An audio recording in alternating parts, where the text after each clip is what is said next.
हरे कृष्णा। आप सभी भक्तों का हार्दिक स्वागत है हमारे कार्यक्रम गीता श्लोक स्मरणम में।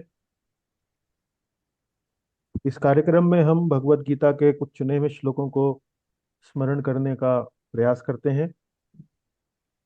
और इन श्लोकों को स्मरण करने के लिए हम मात्र श्लोकों की संस्कृत को स्मरण नहीं करते हैं, अपितु श्लोक की गहराई में जाते हैं, श्लोक के छंद को पहचानने का प्रयास करते हैं, श्लोक के संस्कृत के शब्दों का अर्थ जानने का प्रयास करते हैं, उसके आधार पर उसका अनुवाद करने का प्रयास करते हैं, उसके संदर्भ को जानने का प्रयास करते हैं। और इतना सब परिश्रम करने के बाद हमें लगता है कि श्लोक स्मरण करना बड़ा सरल हो जाता है और उसका लाभ भी होता है, उसका फल भी मिलता है। हमें भगवत गीता के संदेश के प्रति निकटता अनुभव होती है, उसके संदेश के प्रति थोड़ा और विश्वास बढ़ता है। इस प्रकार से हमारा मानना है कि संस्कृत के श्लोकों को यदि स्मरण करना हो तो इन सब छोटी छोटी प्रक्रियाओं से गुजरना आवश्यक है ताकि उसका संपूर्ण लाभ लिया जा सके। तो इसी संदर्भ में आज हम 10वें अध्याय के 10वें श्लोक पर थोड़ी चर्चा करेंगे, श्लोक का उच्चारण करने का अभ्यास करेंगे और अपनी इस यात्रा को आगे बढ़ाएंगे। अब तक की हमारी यात्रा में 95 कक्षाएं हो चुकी हैं, आज की ये 96वीं कक्षा है। आरंभ करेंगे मंगलाचरण से। ओम अज्ञानतिमिरान्धस्य ज्ञानञ्जनशलाकया चक्षुरुन्मीलितं येन तस्मै श्रीगुरवे नमः। श्रीचैतन्यमनोभीष्टं स्थापितं येन भूतले स्वयं रूपः कदा मह्यं ददाति स्वपदान्तिकम्। वन्देऽहं श्रीगुरोः श्रीयुतपदकमलं श्रीगुरून् वैष्णवांश्च श्रीरूपं साग्रजातं सहगणरघुनाथान्वितं तं सजीवं साद्वैतं सावधूतं परिजनसहितं कृष्णचैतन्यदेवं श्रीराधाकृष्णपादान् सहगणललिता श्रीविशाखान्वितांश्च। हे कृष्ण करुणा सिंधो दीनबंधो जगत्पते गोपेश गोपिका कांत राधा कांत नमोस्तुते। तप्त कांचन गौरांगी राधे वृंदावनेश्वरी वृषभानुसुते देवी प्रणमामि हरिप्रिये। वाञ्छाकल्पतरुभ्यश्च कृपा सिन्धुभ्य एव च पतितानां पावनेभ्यो वैष्णवेभ्यो नमो नमः। जय श्री कृष्ण चैतन्य प्रभु नित्यानंद श्री अद्वैत गदाधर श्रीवासादि गौर भक्तवृंद। हरे कृष्ण कृष्ण कृष्ण हरे हरे, हरे राम राम राम हरे हरे। एक बार फिर आप सभी भक्तों का बहुत बहुत स्वागत कार्यक्रम में। सबसे पहले कार्यक्रम के आरंभ में हम इस बात पर थोड़ा सा विचार करेंगे कि इन श्लोकों को स्मरण क्यों किया जाए। और इसके अंतर्गत हम हर बार अपनी कक्षा में इन 10 बिंदुओं को पढ़ते हैं और हर एक बिंदु इस बात की ओर इशारा करता है कि श्लोक स्मरण का लाभ क्या है। तो जब लाभ हमें अच्छी तरह से ज्ञात होगा तो श्लोक स्मरण करने की प्रेरणा भी बनी रहेगी। तो निधि माता जी कृपा करके सहायता करें, पढ़ें आप जरा। जी प्रभु जी। नंबर 1, ये महान भक्तों की मूल रचनाएं हैं तथा हमारी चेतना पर आध्यात्मिक प्रभाव छोड़ती हैं।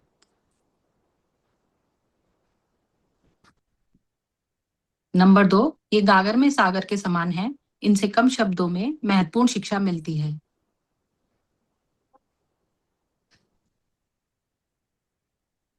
नंबर 3, इनसे शास्त्र चक्षु शास्त्र दृष्टि का विकास होता है। नंबर 4, इनसे हमारा व्याख्यान प्रवचन प्रामाणिक बनता है। नंबर 5, भगवान से प्रार्थना करने में श्लोक स्मरण सहायक होता है। नंबर 6, कृष्ण का स्मरण तथा उनके प्रति प्रेम अभिव्यक्त करने में यह सहायक होता है। नंबर 7, कठिन समय मृत्यु सहित में यह हमें बचाता है। नंबर 8, अगले जन्म में भी यह सहायक होता है। उदाहरण गजेंद्र मोक्ष की कथा।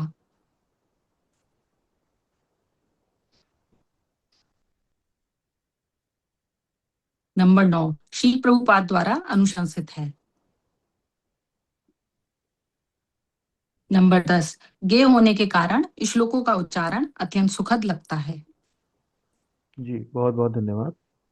तो देखिए, ये 10 बिंदु हैं और हर बिंदु में इस बात को समझाने का प्रयास किया गया है कि श्लोक स्मरण वास्तव में बड़ी लाभदायक एक प्रक्रिया है। आध्यात्मिक रूप से एक तरह से लाभान्वित करने वाली है। तो इन 10 बिंदुओं में यही बातें निहित हैं। इन पर व्यापक चर्चा हमने हमारी श्रृंखला की जो सबसे प्रथम कक्षा है उसमें की हुई है। आप उसको, पुराने वीडियो को यूट्यूब पर देख सकते हैं। अब हम आते हैं आज के विषय पर। आज का विषय है गीता का 10वें अध्याय का 10वां श्लोक। तो पिछले 2-3 कक्षाओं से हम 10वें अध्याय के 8वें 9वें श्लोकों का हमने अध्ययन किया है, चर्चा की है। और ये 8, 9, 10, 11 चार श्लोक जो हैं गीता के श्लोक जो हैं, इनको चतुश्लोकी गीता भी कहते हैं। चतुश्लोकी गीता का अर्थ ये हुआ कि संक्षेप में भगवत गीता के वो चार श्लोक जिसमें भगवत गीता का जो मूल संदेश है, जो प्रमुख संदेश है, वो यहाँ पर स्पष्ट हो जाता है। तो आज हम 10वां श्लोक पढ़ेंगे 10वें अध्याय का। और श्लोक इस प्रकार अब आपके सामने है स्क्रीन पर। और सबसे पहले हम श्लोक के छंद को पहचानने का प्रयास करते हैं। भगवत गीता में कोई बहुत कठिन कार्य नहीं है, क्योंकि अधिकतर श्लोक जो हैं वो मुख्य रूप से अनुष्टुप छंद में लिखे हैं। तो इसकी भी संभावना अनुष्टुप की होने की से अधिक है, पर इसको स्पष्ट करेंगे। अनुष्टुप की पहचान ये है कि प्रत्येक चरण में 8 8 वर्ण होते हैं। गिनती कर लेते हैं एक बार। 1 2 3 4 5 6 7 8। तो आधा का उसमें नहीं गिना जाएगा, पूरे पूरे जो वर्ण हैं वही गिनते हैं हम लोग। 1 2 3 4 5 6 7 8। आधा माँ हलंत के कारण नहीं गिना जाएगा। 1 2 3 4 5 6 7 8। 1 2 3 4 5 6 7 8। इसमें भी आधा ना नहीं गिनना, देखेंगे आप। 8 8 8 8। सब में 8 वर्ण है, तो अनुष्टुप छंद हुआ ये। अनुष्टुप छंद के लिए हम स्मरण करते हैं एक प्रसिद्ध श्लोक भगवत गीता का। वो श्लोक है कर्मण्यवाधिकारस्ते माँ फलेषु कदाचन। ये जो लय है इसकी श्लोक की, उसी के अनुसार इसकी भी लय बनेगी। तेषां सतत युक्तानां भजतां प्रीतिपूर्वकं ददामि बुद्धि योगम तम येन मामुपयान्ति ते। ददामि बुद्धि योगम तम येन मामुपयान्ति ते। इस प्रकार श्लोक का उच्चारण किया जाएगा। और ज़्यादा कठिन नहीं है, शब्द भी इसमें जटिल नहीं है ऐसे। तो मुझे लगता है कि सरलता से आप भी उच्चारण कर पाएंगे। अब हम अवसर देते हैं आप सबको, एक एक बार आप भी श्लोक का उच्चारण करके देखें, ताकि इससे थोड़ी आत्मीयता बढ़े श्लोक से। तो आरंभ करते हैं सुबोध जी से। सुबोध जी उच्चारण करें। हरे कृष्णा प्रभु जी। हरे कृष्णा जी। तेषां शततियुक्तानां भजतां प्रीतिपूर्वकं ददामि बुद्धियोगं तं येन मामुपयान्ति ते। अति सुंदर। जीवेश्वरी माता जी आप भी करें।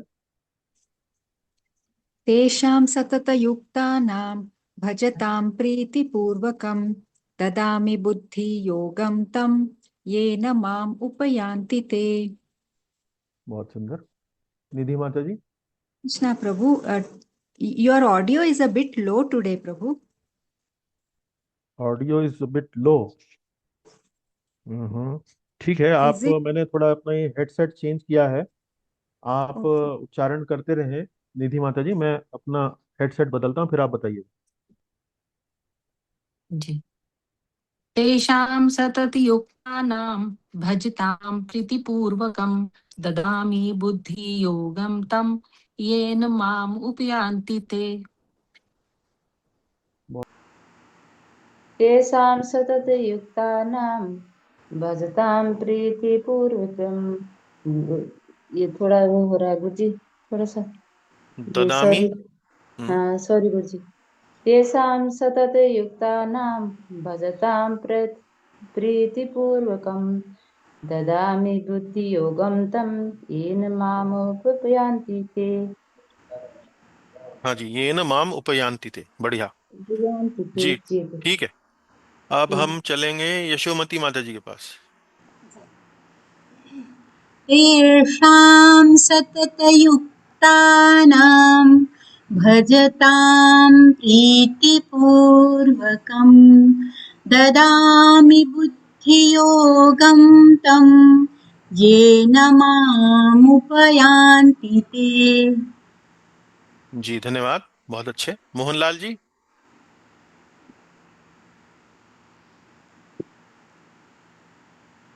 हरे कृष्ण प्रभु जी, दंडवत प्रणाम। हरे कृष्णा जी।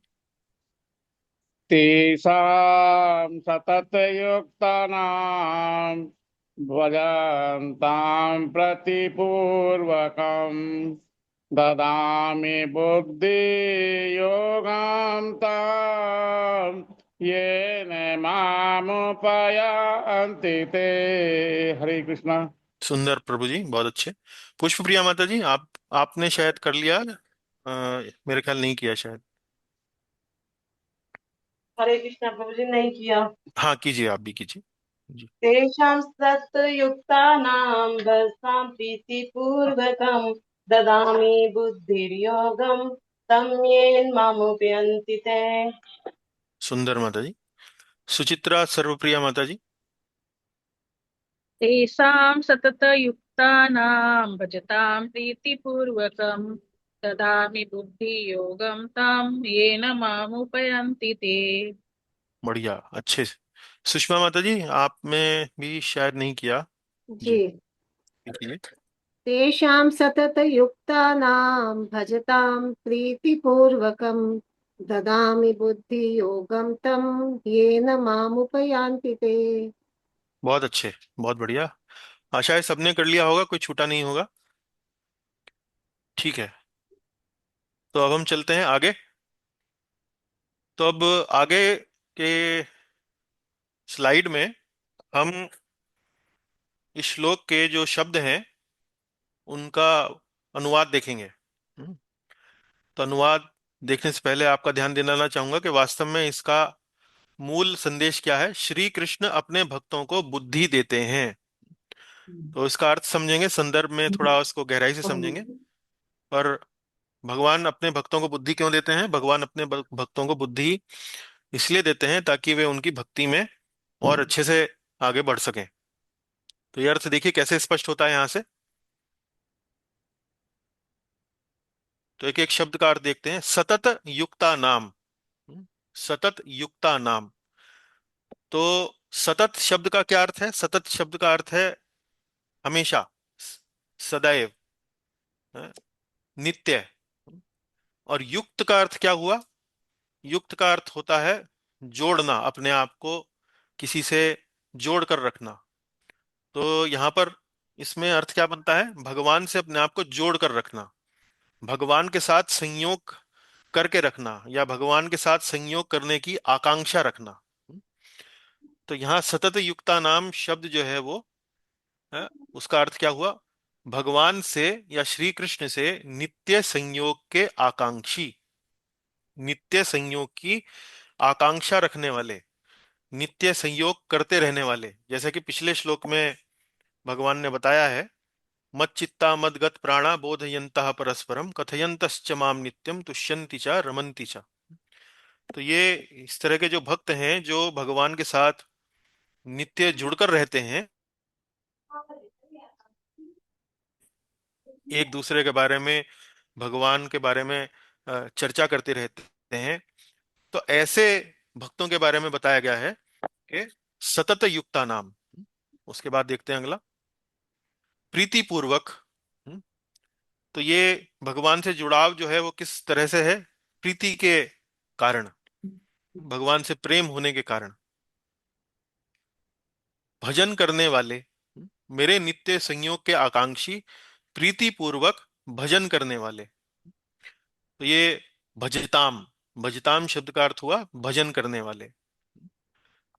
उन लोगों को, तो ऐसे लोगों की बात हो रही है कि जो भगवान का नित्य संयोग करते हैं, प्रीति पूर्वक भजन करते हैं।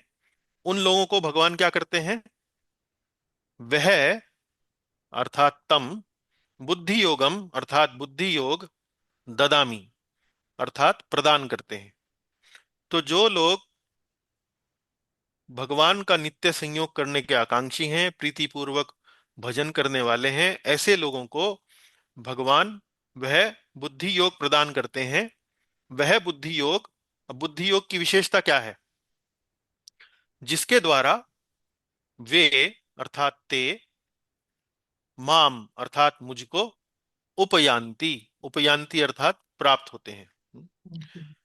तो ये जो भक्त भगवान से नित्य संयोग की आकांक्षा करते हैं, उनका वर्णन भगवान ने पिछले श्लोक में किया है। उनके लक्षण क्या है? लक्षण यह है कि भगवान की नित्य कथा कीर्तन में अपने आप को लगाए रखते हैं। तो ऐसे लोगों का जो नित्य संयोग की आकांक्षा से प्रीति पूर्वक भजन कर रहे हैं, भगवान उनको वह बुद्धि योग प्रदान करते हैं। कौन सा बुद्धि योग?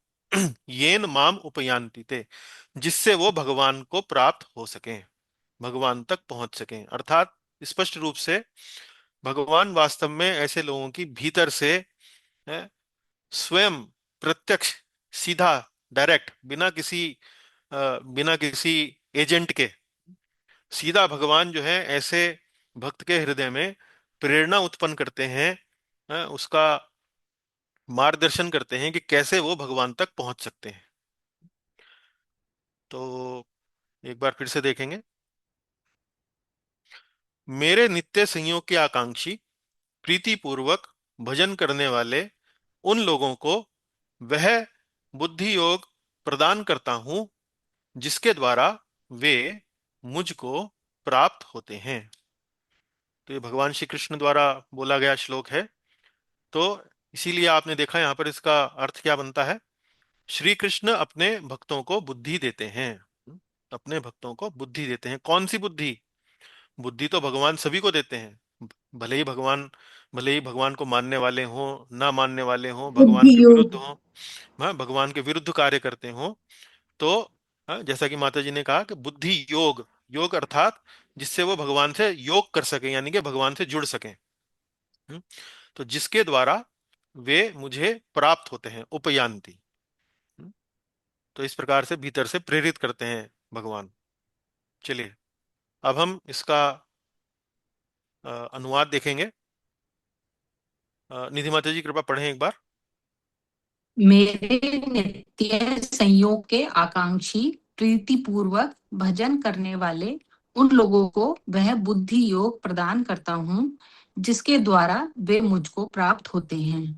हम्म हम्म अ, तेषां सततयुक्तानां भजतां प्रीतिपूर्वकं ददामि बुद्धि योगम तम येन माम उपयान्ति ते। ये सारे के सारे शब्द जो श्लोक में आए हैं वो यहाँ आ गए, लेकिन यहाँ पर जिस प्रकार से हमने जिस प्रवाह में इसका अनुवाद किया है उसमें हिंदी भी है और उसके साथ साथ जो संस्कृत का शब्द है वो भी हमने यहाँ लगाया है। तो इस तरह से आप समझ सकते हैं। सतत युक्ता नाम, इसमें महत्वपूर्ण शब्द है बुद्धि योगम। बुद्धि योग शब्द का हमने आपको व्याख्या बताई। बुद्धि योग वैसी वह बुद्धि या वह प्रेरणा कह सकते हैं आप, जो भक्त को भगवान तक आगे बढ़ने में प्रेरित करे। वह प्रेरणा, बुद्धि योग अर्थात भक्तिमय प्रेरणा। अब इसका संदर्भ देखेंगे। तो इसका संदर्भ जो है वो पिछले श्लोकों से जोड़कर ही देखा जाएगा, क्योंकि मैंने आपको बताया कि ये 4 श्लोक 8वां, 9वां, 10वां और 11वां ये चतुश्लोकी गीता के रूप में आते हैं। तो ये चारों का एक ही प्रवाह में हमको अर्थ समझना होगा। और 10वें अध्याय का हमने आपको जुड़ाव बताया था कि पिछले 9वें अध्याय से क्या है। तो 9वें अध्याय में भगवान श्री कृष्ण ने शुद्ध भक्ति की महिमा बताई है, और अंत में उन्होंने सबसे अधिक गुह्य ज्ञान दिया है, और वह है मन मना भव मद भक्तो। अब अध्याय 10 में वही गुह्य ज्ञान जो है वो आगे बढ़ रहा है, लेकिन उस गुह्य ज्ञान में अब क्या चर्चा चल रही है, उसमें अब भगवान श्री कृष्ण स्वयं अपने बारे में बता रहे हैं। अपने बारे में क्या बता रहे हैं? अपनी विभूतियों के बारे में, अपनी शक्तियों के बारे में, अपने पद का वर्णन करते हैं। तो मुख्य रूप से भगवान के बारे में हम जब जानते हैं, तो वो एक प्रकार से आप कह सकते हैं कि वो संबंध ज्ञान के अंतर्गत आता है।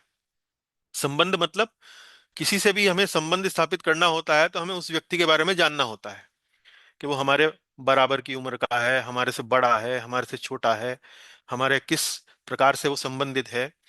तो यहाँ भगवान श्री कृष्ण एक प्रकार से अपना परिचय दे रहे हैं, अध्याय 10 में बता रहे हैं कि वो कौन है, उनको किस प्रकार से हमें देखना चाहिए।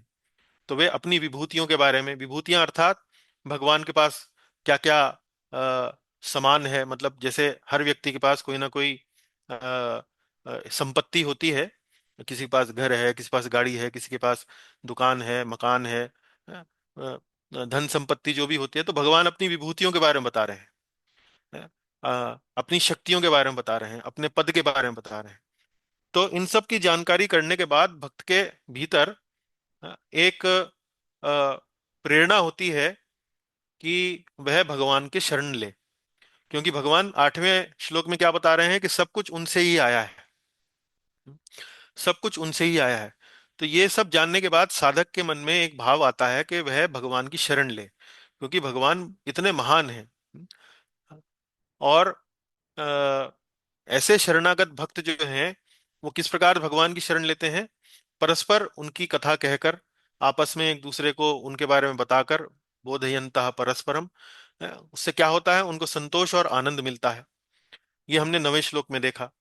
और 10वें श्लोक में देखिए, 10वें श्लोक में भगवान कहते हैं कि जो भक्त उनकी शरण लेते हैं, उनकी शरण लेने के बाद उनके बारे में आपस में कथा कीर्तन करते हैं, आनंद लेते हैं, ऐसे भक्तों के साथ फिर भगवान किस प्रकार अपने भावों का आदान प्रदान करते हैं, किस प्रकार से विनिमय करते हैं। विनिमय अर्थात एक्सचेंज। हमने भगवान की कथा कही, भगवान का कीर्तन किया, भगवान को अच्छा लगा हमारा ये प्रयास, तो भगवान बदले में क्या करते हैं? बदले में उसको क्या बोलते हैं? विनिमय। आपने जैसे कई बार अ, हवाई अड्डों पे देखा होगा, मुद्रा विनिमय, करेंसी एक्सचेंज। करेंसी एक्सचेंज होता है मुद्रा विनिमय। है? इसी तरह से विचार विनिमय भी होता है, हिंदी में बोलते हैं हम। तो विचार विनिमय अर्थात विचारों का आदान प्रदान, विचार एक्सचेंज करना। तो इस प्रकार भगवान भी एक्सचेंज करते हैं। एक्सचेंज मतलब हमने भगवान के लिए कुछ किया, भगवान हमारे लिए कुछ करते हैं, तो उसको विनिमय कहा गया है, एक्सचेंज, आदान प्रदान। तो भगवान कैसे करते हैं आदान प्रदान? भगवान अपने ऐसे भक्तों को जो भगवान के शरणागत हैं, भगवान की कथा कह रहे हैं, कीर्तन कर रहे हैं, उनका नाम जप कर रहे हैं, ऐसे भक्तों को भगवान भीतर से बुद्धि देकर प्रेरित करते हैं। उनको प्रेरणा देते हैं, उनको बताते हैं भीतर से कि अरे मेरे भक्त, तुम इस प्रकार करोगे तो और अच्छा रहेगा, तुम इस प्रकार करोगे तो और अच्छा रहेगा। और इस प्रेरणा से लाभ क्या होता है? इस प्रेरणा से भक्त के पास, ये प्रेरणा कहाँ से आती है? ये प्रेरणा भक्त के पास सीधा भगवान से आती है। यह अन्य कहीं और से नहीं आ सकती, सीधा भगवान से ही आती है। और इस प्रेरणा से भक्त जो है वो भगवान को जान सकता है और उनकी भक्ति कर सकता है। ये प्रेरणा भगवान के बारे में जो ज्ञान है, भगवत ज्ञान है, उसको स्पष्ट बनाता है। भक्त के मन में, भक्त के बुद्धि में उसको और स्पष्टता आती है कि भगवान क्या करते हैं, भगवान कौन है। और इससे भक्त का विश्वास, भक्त की श्रद्धा भगवान पर बढ़ती है, और अधिक दृढ़ता से और अधिक प्रबलता से भक्त जो है वो भगवान की भक्ति करता है। और इस प्रकार भक्ति करते करते, इस प्रकार भक्ति करते करते भगवान उससे और प्रसन्न होते हैं और प्रेरित करते हैं, फिर और भक्ति करता है, भगवान और प्रेरित करते हैं। तो ये विचार विनिमय, ये जो भक्ति का जो विनिमय है, ये आपस में बढ़ता चला जाता है, और एक दिन भक्ति से, इस प्रकार की भक्ति से भक्त भगवान का सीधा संग प्राप्त करता है। तो ये एक तरीके से समझिए कि एक ये डायनेमिक प्रक्रिया है। डायनेमिक मतलब सदा चलते रहने वाली प्रक्रिया है। एक्टिवली ये चलती रहती है। भक्त भक्ति करता है, आनंदित होता है, भगवान की कथा कीर्तन करता है, भगवान उसे और प्रेरित करते हैं, फिर भक्त और भक्ति करता है, इस प्रकार से चलती रहती है। तो तेषाम सतत युक्ता नाम, सतत युक्ता नाम, सतत, सतत अर्थात नित्य, नित्य रूप से यदि हम भगवान के कारण, भगवान के लिए सतत अ, अगर हम सतत मतलब निरंतर। भक्ति में प्रभु लगे जी। रहते हैं। हाँ माता जी बोलिए। हाँ, सतत मतलब निरंतर। सतत निरंतर, जी, निरंतर, सदैव, रेगुलरली, लगातार, तो वह भगवान को प्रेरित करते हैं भक्त को बुद्धि देने के लिए। तो आशा है संदर्भ आपको स्पष्ट हुआ होगा। अब हम चलते हैं, प्रभुपाद जी ने जो तात्पर्य इसका दिया है वो पढ़ेंगे। तो निधि माता जी कृपा पढ़ें जरा।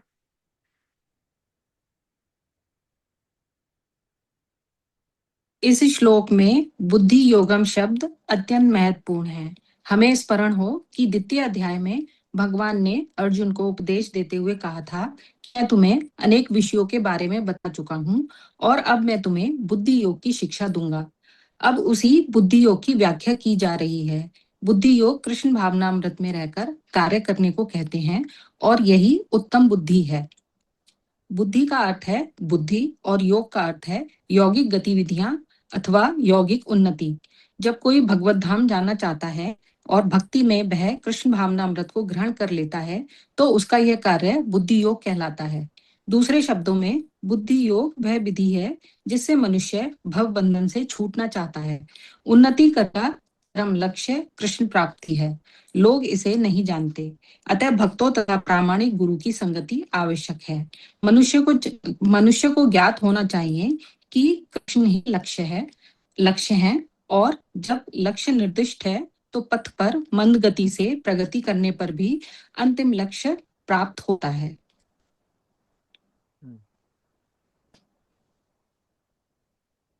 जब मनुष्य लक्ष्य को जानता है किंतु कर्म फल में लिप्त रहता है तो वह कर्म भी होता है। यह जानते हुए कि लक्ष्य कृष्ण है, जब कोई कृष्ण को समझने के लिए मानसिक चिंतन का सहारा लेता है तो वह ज्ञान योग में लीन होता है। किंतु जब वह लक्ष्य को जानकर कृष्ण भावना अमृत तथा भक्ति में कृष्ण की खोज करता है तो वह भक्ति योगी या बुद्धि योगी होता है और यही पूर्ण योग है। यह पूर्ण योग ही जीवन की सिद्धावस्था है।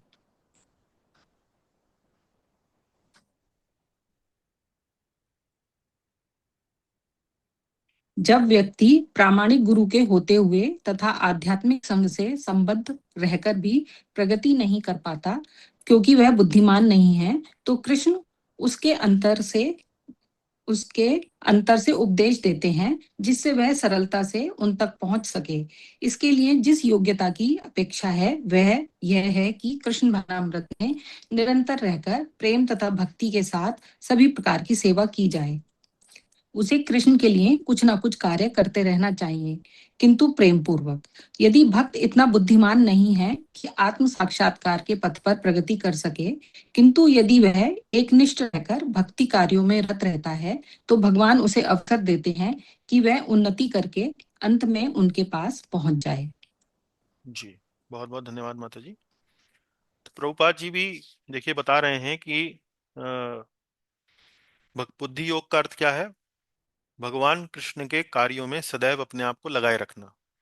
और किस प्रकार से वह कार्यों में लगा रहता है, किस प्रकार से वह कार्य करे ना करे, उसकी प्रेरणा जो है भगवान भीतर से ही उसको देते हैं।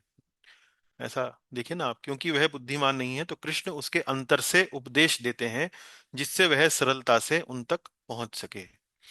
तो ये स्पष्ट रूप से प्रेरणा जो है सीधा भगवान से आती है और इस प्रेरणा के माध्यम से भक्त जो है वो भक्ति में लगा रहता है और उन्नति प्रगति करता रहता है। तो आशा है इससे आपको श्लोक का अर्थ स्पष्ट हुआ होगा, अलग अलग शब्दों का अर्थ भी आपको स्पष्ट हुआ होगा। तो अंत में वही तीन चार बातें हम आपको बताते हैं जो कक्षा के आरंभ में हम बोलते हैं। तो यदि आपको श्लोक स्मरण में आगे बढ़ना है, श्लोक स्मरण को बहुत अच्छे से समझना है, अच्छे से श्लोकों का स्मरण करना है तो उसके लिए ये 4-5 बातें ध्यान रखें।